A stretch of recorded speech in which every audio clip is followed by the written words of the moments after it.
If you're more comfortable with this, I can give you that. Absolutely. Hello, everyone. Thank you for joining today's call. We're going to get started in just a minute or two.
Good afternoon, everyone, and welcome to today's Link Senior webinar. Just a few housekeeping items before we begin. Today's webinar is providing one free NAB, NCAP, and NCCDP CEU credit. To be eligible for the CEU credits today, you must stay on the webinar for the full hour. The Zoom meeting room will actually track how long you remain in the room and will send that as a digital report to me. We are not able to provide CEUs to people who join only by phone. Be sure that you are on a computer today. At the end of the webinar, I will provide the required post-webinar survey evaluation link in the webinar room chat box, and we'll also send that survey to you through a constant contact email message.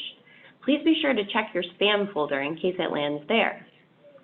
You must fill out that survey no later than midnight this Thursday, November 21st, to be eligible for the CEU credit.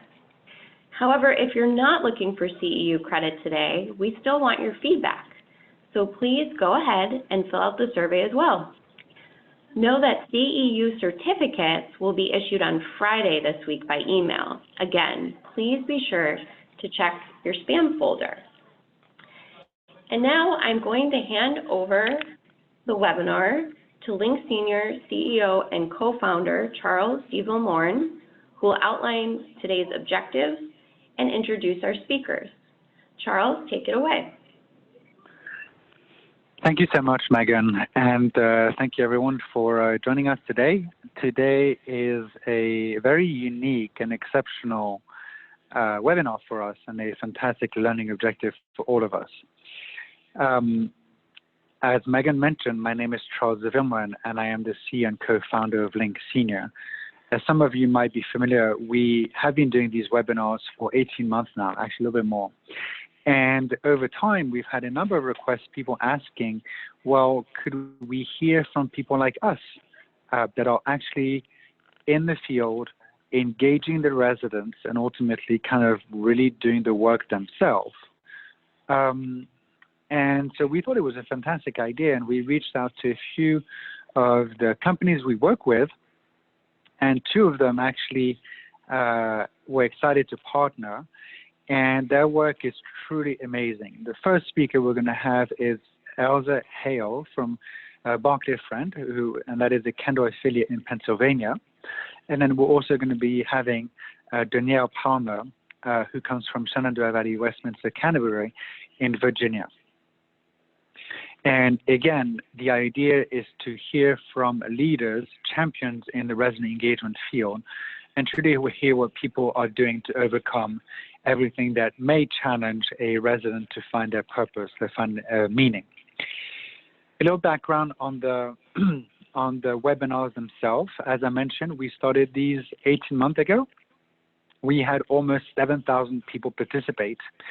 And the main reason why we're doing these webinars at a cost for Link Senior is to advance the field, which is to provide frontline staff and anyone in charge of engaging the older adults the best tools, the best practices, and education so they can not only do more of their work, but truly enjoy it, which is to find out, again, how do we provide purpose to the older adults that we serve.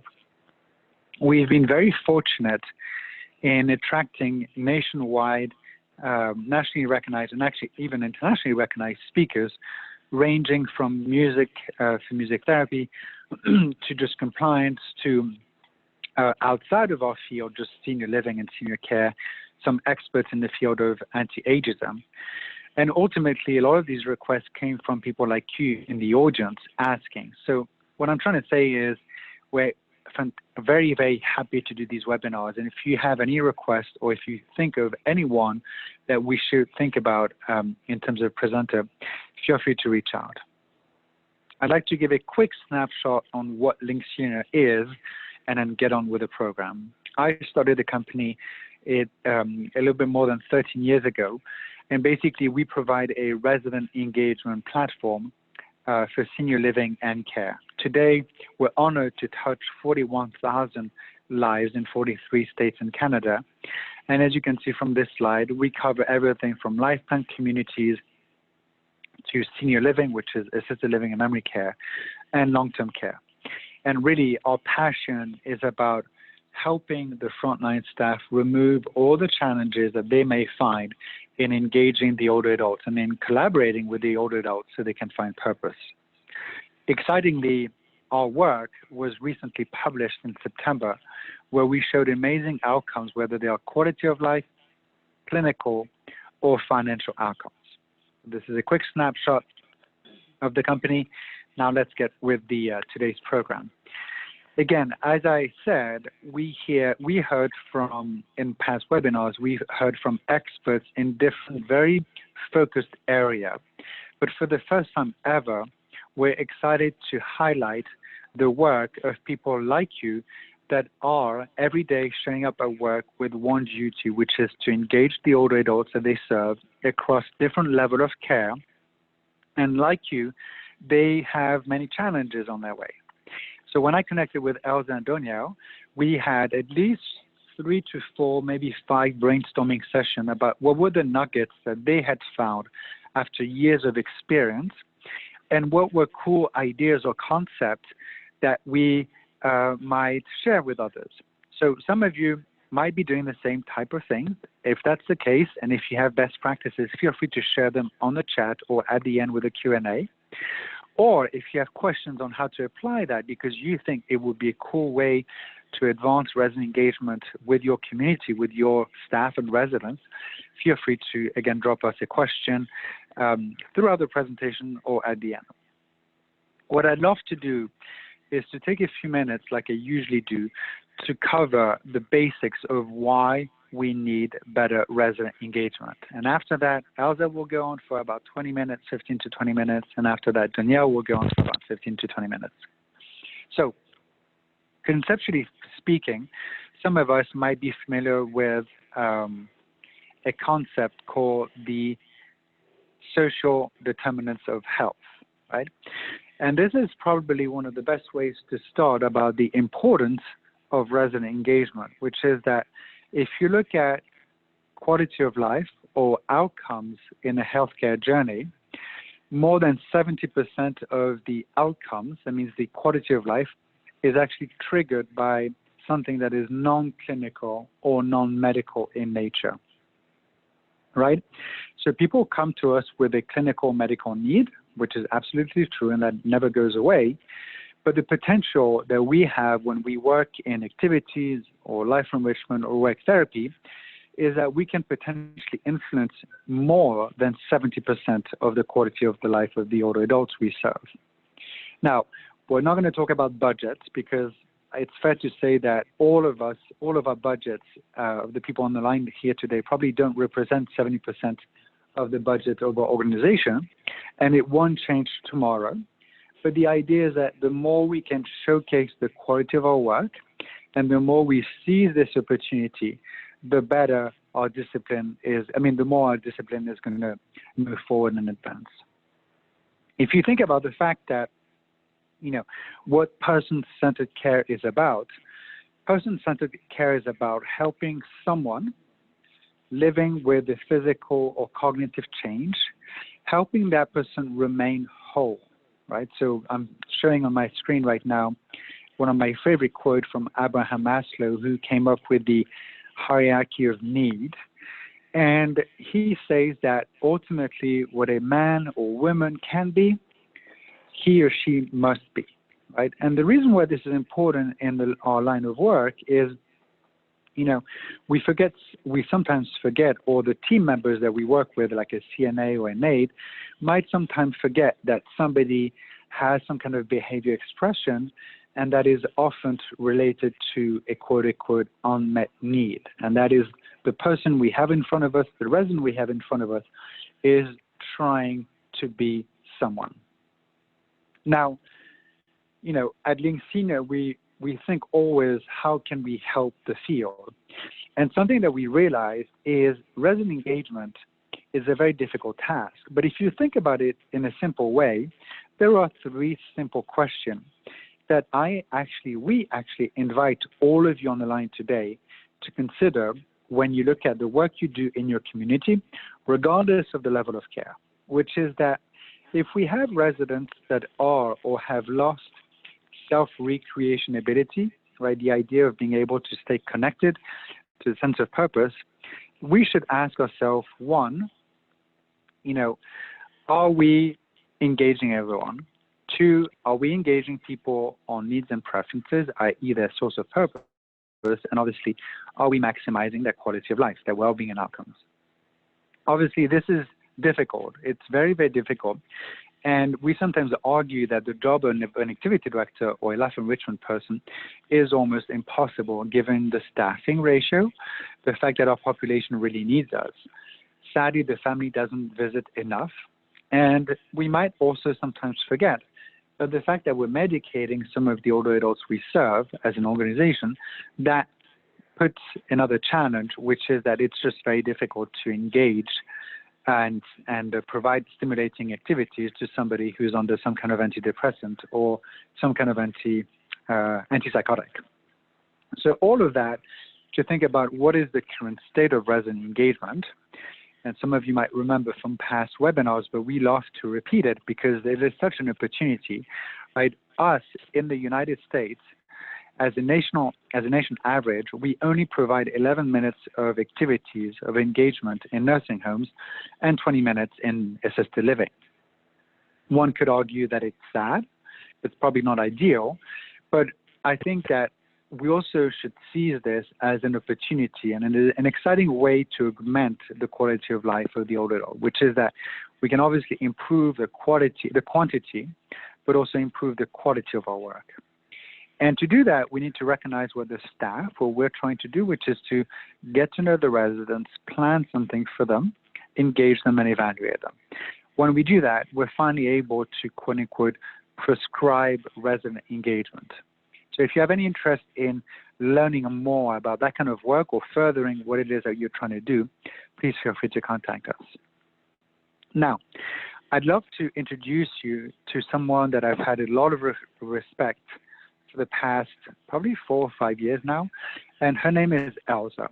Elsa Haile comes to us from Barclay Friends, a Candor affiliate in Pennsylvania, and she's actually been in this line of work for actually 19 years. Elsa started as a CNA, then she became a music therapist, and she now works across level of care at Barclay Friends. She was recently a certified dementia practitioner, and I'll let Elsa explain a little bit the background of her community and the 3 stories that she'd like to tell us today. Elsa, it's all yours. Well, thank you, Charles, and everybody that's listening for the opportunity to talk about resident engagement. Few things about our home. We are a Quaker-based continuing care community. We have a stellar reputation in the Westchester area for providing dedicated care to our residents. We have 96 residents that live in our home, and it includes one of our neighborhoods which is dedicated to serve residents that need short-term rehab services. So when I speak about the age population in our home, our average age for our short-term rehab residents is 70, and our average age for long-term residents is 88. So we have a little bit of a span of age differences in regards to interests and preferences in that we take into factor in use for getting them all engaged. We are blessed to have a thriving horticulture therapy program here. When our building was designed, we had a horticulture therapist build the landscape of our gardens into the flow of the building, so that each of the building provides easy access for our residents to enjoy the outdoor spaces. So we have these 5 gardens that surround our community. Inside each garden, we have raised beds that residents are able to engage in personal gardening. We have an employee garden. We also have a Chester County Food Bank garden in which over the last year we were able to raise 488 pounds of cold season, hot season, cold season crops for the Chester County Food Bank. One beautiful thing about the gardens also is that we plant flowers out there, we plant vegetables, and we're able to use the flowers in our weekly flower arranging programs. The vegetables, we have our weekly cooking from the garden program, and it also helps us pull in sensory elements, making sachets out of lavender. The residents are able to engage in the process of planting seeds early spring, late winter. And so it's really a blessing to have those opportunities going. I have a small dynamic department, 2 full-time staff, 2 part-time staff, and a group of volunteers who I consider as gold in their time and effort that they're able to spend with our residents. So let's talk a little bit about, hold on.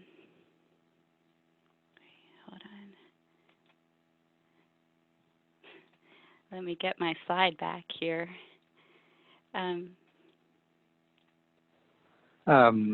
Elsa, you're going forward instead of going backward. Let me just help you here. There you go. Yeah, just go back.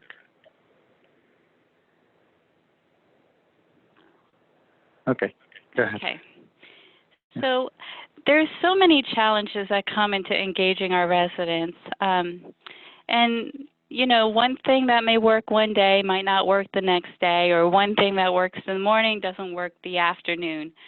So something that I've played around with and have experienced through different groups is one thing that I think is important is to engage people in a circle, depending on what you're doing. First of all, I think when we approach engagement for our residents, we want to look at where they currently are. Like if you're going to the living room to engage them and they've been sitting in the same space all morning, you want to change up their structure. So get them to see a different view of the room. So maybe get them to sit in a circle or a horseshoe shape, and reposition the residents so that everybody can possibly see the group facilitator. One of the things that you want to keep in mind when you're engaging is everybody in our program has so many different challenges. Some people have hearing impairment combined with vision impairment, combined with maybe they're dealing with some more medical issues that day. So from a recreation perspective, I think it's important to be able to identify those folks that have hearing impairment and look to place them in your circle closer to the group facilitator. If somebody has vision impairment, or maybe they had a stroke, and so they're only able to see through one side of their body. They have a field cut. I think it's important to have that resident placed at an angle and check with them. Can you see me when I sit here? Can you make sure that you're eliminating all these challenges so that they're able to successfully participate to the best of their ability.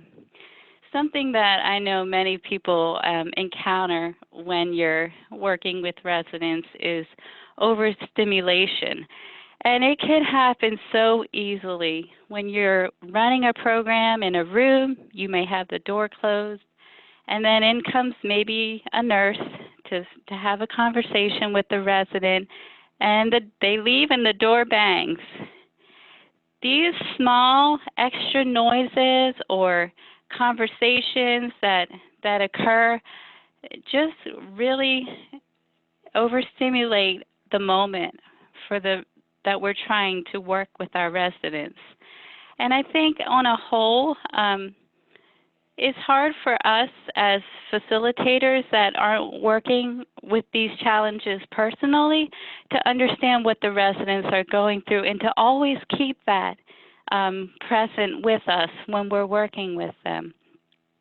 So again, it's best always to just ask yourself, maybe if somebody's not able to be engaged in the moment, just take a quick assessment of the environment.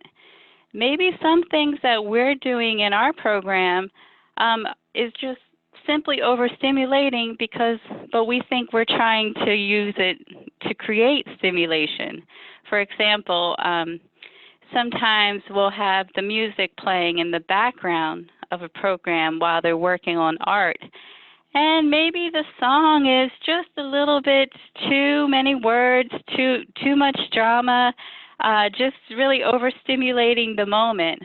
Along with all the other things, the conversations or just the environmental things that could go on.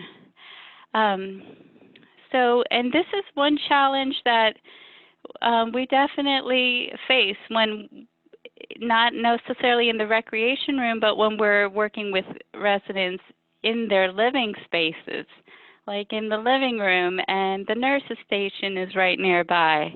All of these things. So we will never have a perfect environment to engage our residents in, but we have to continue to be keep it in perspective what's going on and whether that's working for them or against them in their ability to be successfully engaged.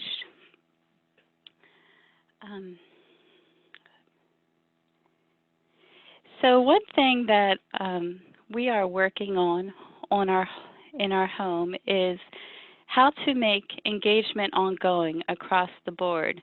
It's definitely a culture change to bring everybody involved into engaging residents. In the past, those of you that have been in the field for many years, it was always the recreation team or the activities that were responsible for engagement. But there is engagement going on throughout their whole day, and there's definitely more opportunities to make more engagement happen for them. So one thing that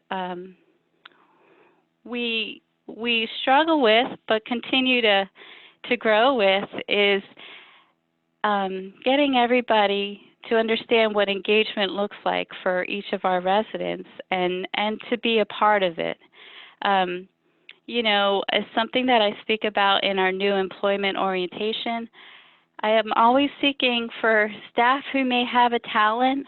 Some people have a great talent of doing manicures. Maybe that is something they might like to share with our residents to provide a level of engagement. Maybe somebody is a great cook. Maybe they'd like to sit down and talk about their recipes with the resident or bring in their recipes. One thing we need to consider is that all of our staff that work within our home have interests and hobbies. And those hobbies and interests can be shared and can be shared with our residents, and they can build connections with our residents. One thing about our home, we are also a music and memory accredited home. So we have our iPods and our music playlists going for our residents. But so often we have to remember that it is our role to bring music into their lives. Often in our new employee orientation, I ask staff, what do you do when you get in your car? What's the first thing you do? You put your music on. So therefore, our residents in our home, when they're going down the hallway to go to dinner, what do you think they might want to do? Listen to music. So when we get to be the age of our residents, we would want somebody to bring music into our lives. So finding ways that people relate how to make engagement going for our residents, how to make it personal, and maybe relate to perhaps you would want somebody to do that for you when you are that age, when you're not able to go and put on the radio. And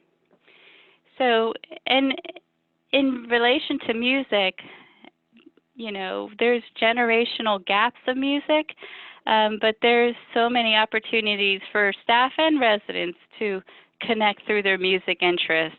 It doesn't always have to be the 1940s. It can be a great beat on a modern song. So these are just some of our challenges, but stuff that we are growing with and trying to build more opportunities.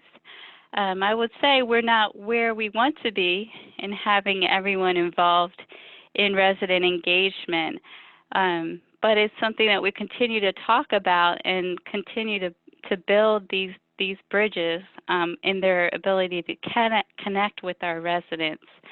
I want to speak briefly about how to build champions. It's important to recognize when you do see engagement going on, and also to document it.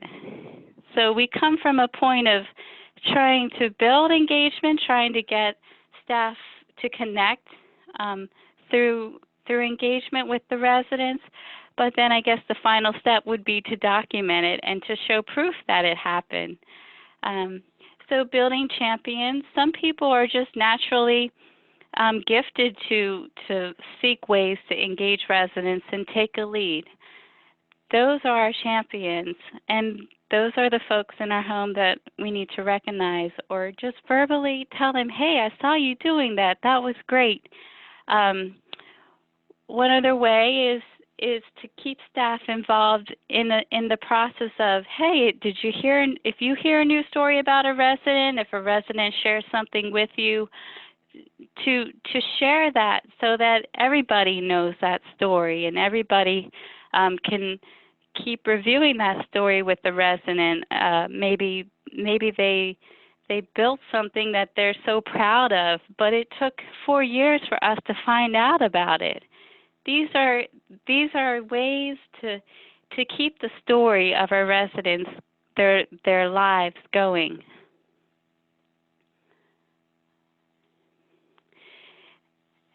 And I'd like to talk about one-to-ones. Currently in our home, we have more one-to-one, more people, more residents that qualify for one-to-one visits than before. And there are so many reasons why we are in this space. And we're a home that definitely, we support person-centered care and resident preferences. We recognize that some of our residents come in our home, we're never group people. And so maybe they came into our home to live and they had all their hobbies that they continued to work on in their room. And that was their independent leisure pursuits. But also perhaps the same resident struggles with memory impairment, physical challenges, And as life continues, they're not able to work on those projects because it's more of a challenge, or they get more frustrated because they're dealing with all these things. So we have to continue to respect their autonomy, to help them be a part of their preference for their day-to-day routine, but also gently nudge them to start to branch out and meet other people with similar interests, to come to art class. Just give it a try, you know. But outside of, you know, these challenges, there's other challenges that present, in which residents are just adjusting to living in a nursing home environment. On top of that, they may struggle with depression, different diagnoses and disorders. So one way that we continue to meet our residents with these challenges is through our staff and our volunteers. I think the success of a volunteer program is basically communication with your volunteers. You want to make sure you have time to meet with them before their visits, just to let them know a little bit about what those residents are going through that they're going to go out and visit, and have time to communicate with them after their visits. They are the ones that have all the time to give to our residents, and who knows, when time given, what may come up in those conversations. And these are the things that need to be shared so we can really understand what our residents are going through. It's important to have a schedule. Some volunteers help our residents self-engage in other tasks. One of our volunteers will come by and drop off a crossword puzzle or a word puzzle or a trivia question, and have that resident will work on it through the next week, and then they'll come in the next week and they'll discuss, did they get it right? These little tidbits are things that help bring people into a connection with another person, to building rapport, and it just goes on. We have pet therapy volunteers. Even if they're with the residents for 5 minutes, and the resident petted the dog and there was a few verbal exchanges, we definitely document that interaction, even 5 minutes. The more the better, and the more we can show that we're building rapport with them and providing them that engagement throughout the day. I think it's very crucial. So I thank you for this opportunity, and I am going to pass the torch. Thank you so much. Thank you so much, Elsa. Just let me get back to the previous slide. So for everyone on the line, we've seen many questions come in. What we'll try to do is keep them at the end. And so now is the time for me to introduce somebody else, somebody whom I have a lot of respect for. Her name is Donielle. She's in Virginia, and she's actually the Director of Resident Services for a community called Shenandoah Valley, Westminster, Canterbury. I've known Donielle actually 4 years, 3-4 years. But beyond that, you know, she's an amazing person, an amazing leader.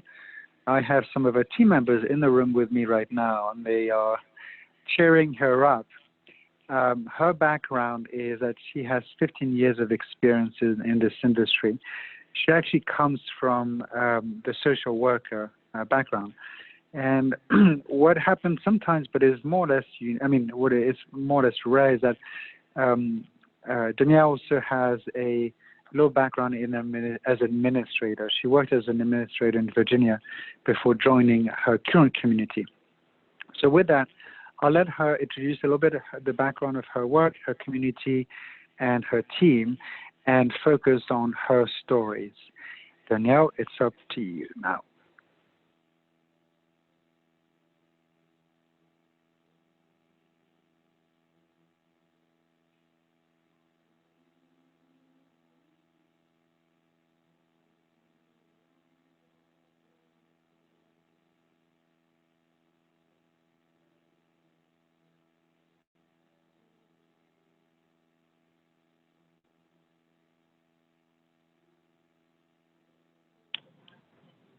We're not hearing anything from this end. Charles, do you want to check your sound?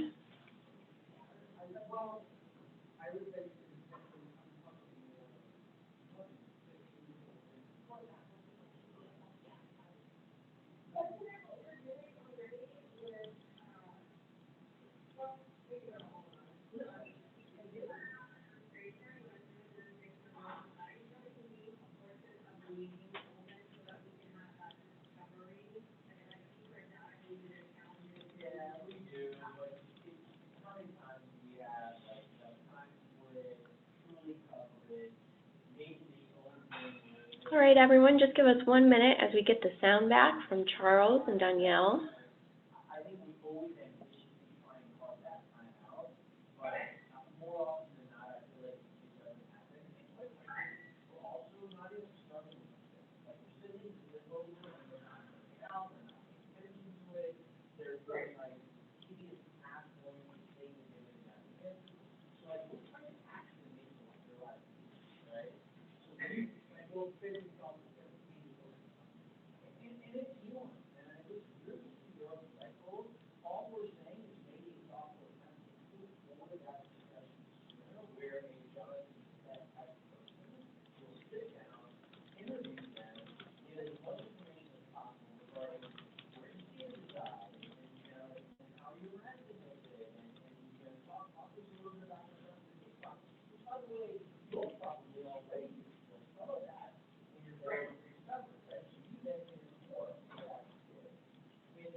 There we go. Charles, do we have you?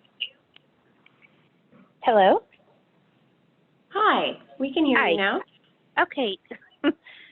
Sorry about the technical difficulties. That's okay. Okay.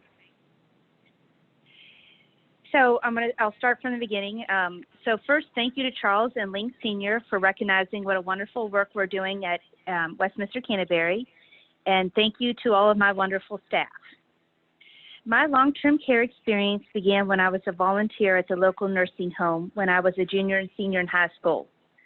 I would pass water, visit with what the nurses called the shut-ins, and maybe put some puzzles together. Little did I know that some years later, I would serve as the same older adults, social worker, and administrator. But how I got into long-term care. My grandma had recently moved into the same nursing home where I had volunteered in high school, and I had recently moved home from Florida where I was working at Walt Disney World. My mom let me know that the social work position was being vacated and urged me to apply. I strongly declined, but moms can be very persistent. I called one day, had the interview the next, and was working there 2 weeks later. Long-term care is a calling, and since that day 15 years ago, I haven't looked back and continue to look forward in ways to improve older adults' lives. So Westminster Canterbury is a CCRC. We are accredited by CARF, and we are located in the Shenandoah Valley, Winchester, Virginia. Staffing for the activities department includes 4 full-time employees and 2 part-time employees. The full-time staff include 1 for our health center, memory-enhanced neighborhood, assisted living, and independent living. They are responsible for the day-to-day activities, which include calendar completing, paperwork, care plan, or individualized service plan meetings, and actually the resident plans. The activity coordinators and resident concierge are the eyes and ears that recognize changes from day to day and are able to alert nursing or myself that something may be going on. I try to lead by example, and I'm not afraid to jump in. I'm making a lot of things happen behind the scenes for the activities department. I want my team to focus on engagement instead of the administrative piece. Yes, they still have to handle most of the paperwork and assessments, but they're not afraid to call me when they do need that extra help.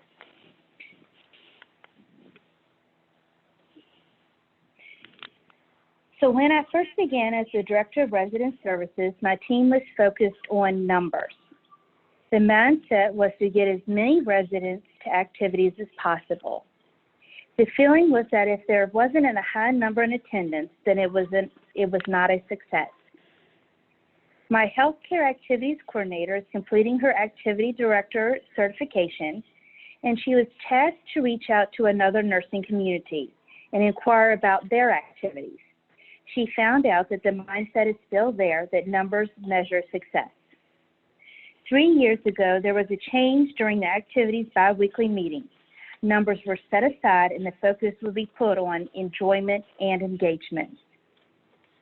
The reaction by the activity coordinators was of hesitation, questioning, and the need for reassurance. During our bi-weekly meetings, they would say that they had 3 residents show up for an activity and would ask me if that was okay. The response was a question back. Did they have a good time? Were they engaged? And the answer is always yes.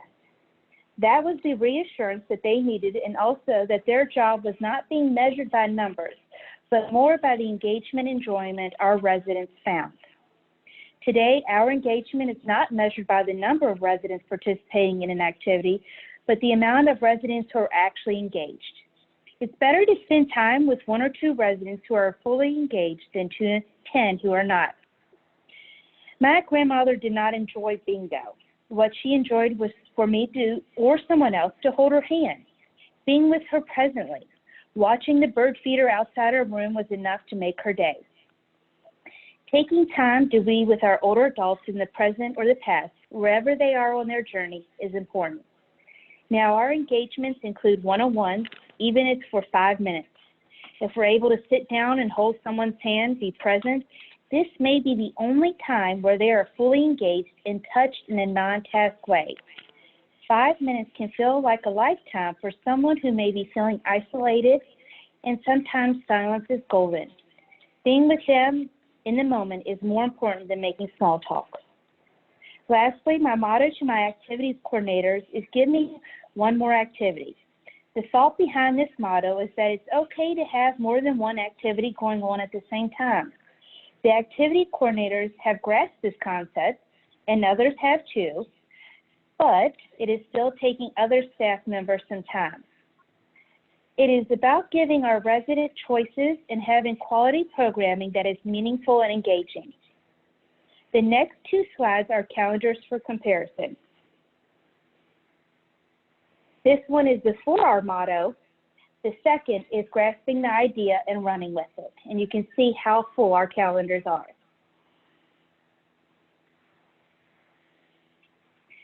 The second idea I want to mention is our tabletop activities.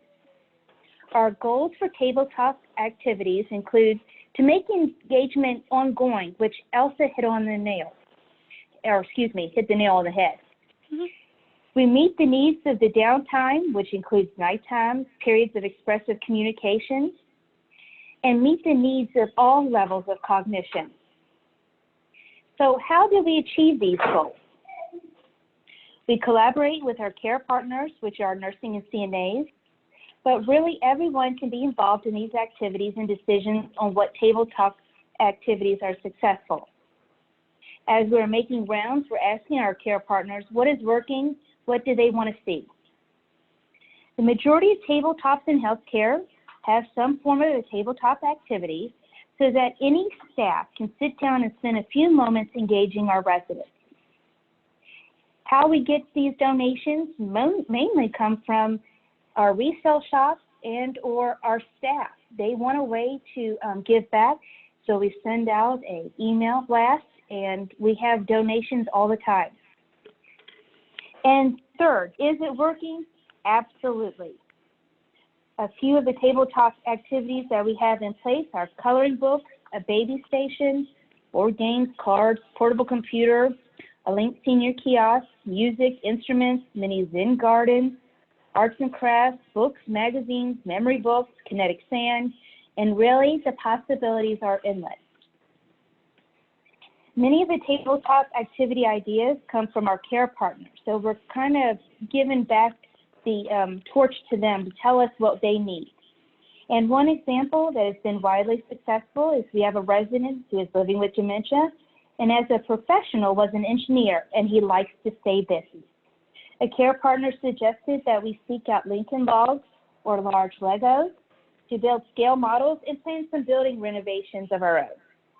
We were able to secure the Legos and Lincoln logs, and we called the pool to ask if they could spare some noodles to place along the table so we would not lose those pieces.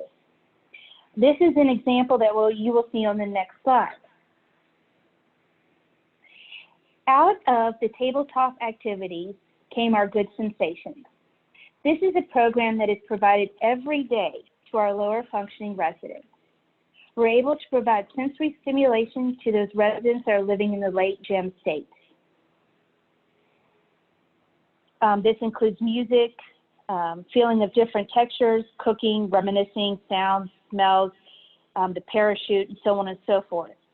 We partner with our music therapist who leads this group on several occasions throughout the week. And twice a week, our Good Sensation group collaborates with our Memory Enhanced neighborhood. This is a separate activity from our multi-sensory room, which is getting a major overhaul by our music therapy, our health care coordinator, activities coordinator, and myself by using a lot of what we have around the community through donations and lastly, purchasing any missing items. So lastly, I want to speak on our About Me form. In 2017, the IDIC, or the Interdisciplinary Dementia Inclusive Committee, wanted to adopt some type of tool to be able to get to know our resident preferences. We looked at several, including the individual form, the About Me form created by Karen Stobie, what the SMILE program, Link Senior, and Point Click Care had to offer, and we ended up choosing the PELI. The PELI, Preference of Everyday Living Instrument, is a tool to assess preferences of older adults. There are multiple levels of the assessment, including the full, mid, one based on Section F of the MDS, and one geared to older LGBT adults. I personally completed the first couple of PELIs, and it was not a pleasant interaction. Our residents were annoyed at the amount of questions and the amount of time we were taking up, as it was taking multiple visits to complete. After some thought and resident directive, all of these questions were not necessary. So the IDIC started breaking it down to what we thought was needed. We were wrong. From the PELI, we took out 50 questions that we thought were the most useful for staff to know. Then I re-interviewed those same residents to receive their feedback. This back and forth with our residents took at least 9 months. During these trial months, independent living, assisted living, and healthcare residents were involved with the process. There were multiple visits with each of these residents. On the next couple of slides, you'll be able to view some of my notes, quotes from residents, and continued effort to get to where our residents wanted to be, and that is 14 questions in total. The end result is let me help you get to know me. Today, our activity coordinators for all residents moving into healthcare, assisted living, or a memory-enhanced neighborhood complete this form at the time of move-in. So if you're able to read some of the notations, they're very specific. These are exact words coming from the residents that participated in the interviews. Again, just some more notations of what they requested. And then finally, is the let me help you get to know me. Please feel free to use, modify, and share. Remember, the greatest resource we have is each other. Thank you. Wow. Thank you so much, Donielle. I will move back.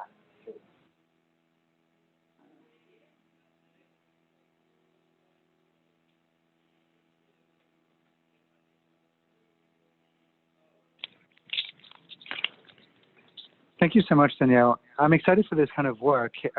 We've heard from a lot of different types of challenges. I'm sure that all of you on the line can emphasize some of the things that were discussed today, right? We talked about the difficulty of engaging somebody in the moment. We talked about the many different ways that we could achieve, whether it's through one-on-one, small groups, and large groups.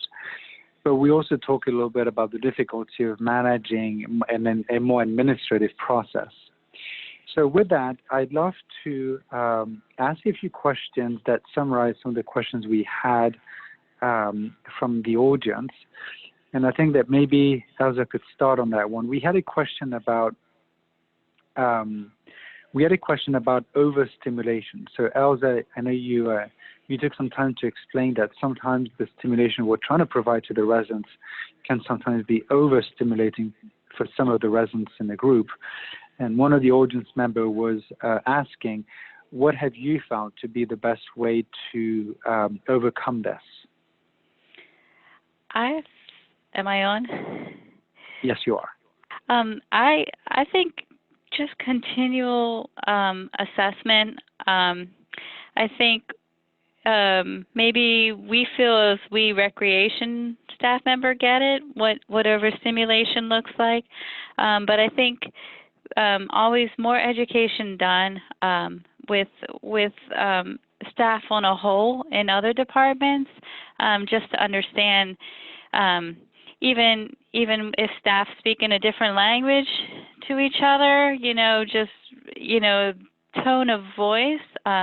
It's just a continual assessment, I think, across our home. We just continually need to just understand what are the patterns of communication, patterns, the sounds of the day-to-day in our home, and how that affects our residents and their ability to engage in the moments that we're trying to get things done, if that makes sense. It does. Thank you very much. And you're right. I mean, kind of what you were referring to, often the challenge, we need to do a little bit of detective work to find out what is the thing, the item, or the design sometimes, right, or even the words that we're using that might be the source of anxiety and so on. Now, I have another question that I'll ask you, and then I'm also going to ask Donielle, because it's one of the biggest things that we hear about all the time, which is that on our team, most of the time, we're very fortunate to have people that are very passionate, that are great about engaging the older adults. But as we know, to move from activity to engagement, it's a whole team effort. And when I say whole team, it's also including CNA, nursing, right, DAs, our volunteers, sometimes our family members, and sometimes our residents. And that's a challenge. Like somebody, at least 2 or 3 people on the chat were talking about, it's a challenge to involve nursing. And Elsa, you mentioned the importance to achieve that, to document and to champion that. Can you speak a little bit about when you started that, what were some of the nuggets or some of the best practices that you found to be extremely efficient? Well, I've been told in my experience, our nursing team, in general is very task-driven. They need to get the task completed. So helping people to think from a more proactive instead of reactive perspective. So when you have more engagement going on, then you're being more proactive. When you're continually keeping people engaged or keeping them content from an engagement perspective, you're being proactive. Whereas sometimes the way that the interventions fail is because they're reactive. Somebody's climbing out of the chair. Oh, hey, here, fold these clothes. I need these clothes folded. That's reactive. And sometimes, and of course, it might not work in that moment, and sometimes it may. But the way that interventions are set up, they need to be set up to be successful. So it's not here, complete this task that'll buy me 2 minutes so I can go down the hall and take care of this call bell. It's more of, hey, what are we making for supper tonight? I mean, just get in their reality and see what their reality is and work within their reality. But I think there is something to be said about approaching it from a proactive versus reactive perspective. Thank you so much, Elsa. And actually, Donielle, if you don't mind, I'd love to ask that same question to you, but maybe worded slightly different, as a question just came in, and it was about actually the motivation of the staff. So how can we go beyond sometimes the fact that the mindset of the other staff member is just not my department or not my job? What are your thoughts on that, Donielle? So I think that Elsa did a great job explaining the proactive and reactive piece of the nursing staff. But I mean, we have a great community where, you know, if we need help pushing our residents to across the way to a concert or something, we put out a email that says any staff member that can help. And seeing our CEO or administrator come over and assist a resident across, you know, the campus to the other side, it speaks miles. But, you know, it's also the nursing leaders who are out there and they're promoting. You know, it comes from the top to see the importance of activities and engagement.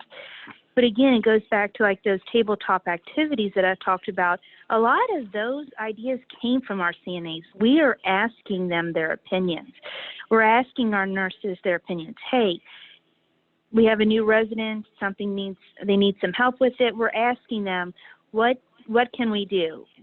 What can we get to do for them to get engaged? And they like to be asked. They like to have input. And when the input gets put into place, you know, again, people like to be recognized, and, you know, that's important. And it's important that all staff are done that way. Thank you so much, Donielle. So with that, given the time, I'd like to thank both Elsa and Donielle for such a fantastic presentation. Sorry about the little glitch with the sound aspect at the middle.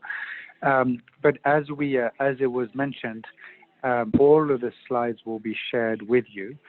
As you might be aware, we have a anti-aging campaign called Old People Are Cool, and I highly recommend that you take part of this. And you can start by visiting the website called oldpeopleare.cool. Again, thank you very much, Elsa. Thank you, Donielle, for being here. On the slide here that I'm showing, you have the contact, and they've agreed to get 1,000 emails per day in the next month from you. But seriously, both of them are very happy to help.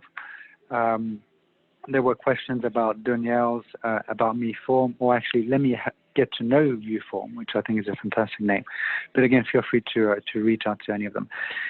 As you know, and as I mentioned before, these webinars are a series, and actually we're very excited because we're almost filled up our 2020 presentation, and I'd love to invite you to our next one, which is December 17th, where we'll have Kirsten Jacobs, and the title isn't here, but we just filmed it up a couple of days ago. She's going to be talking about all of the best practices when it comes to dementia care.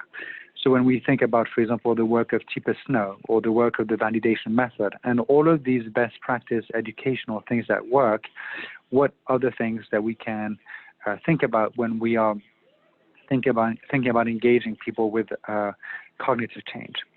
And then in January, I'll do our annual State of the Resident Engagement, and as you can see from our schedule, we have a lot of exciting things.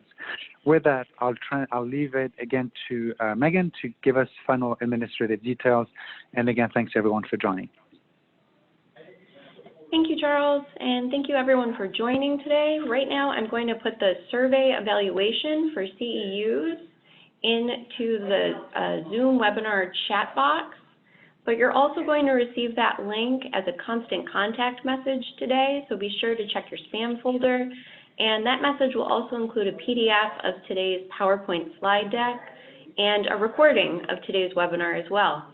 So thank you everyone for joining us, and we hope to see you on December 17th. Have a great afternoon.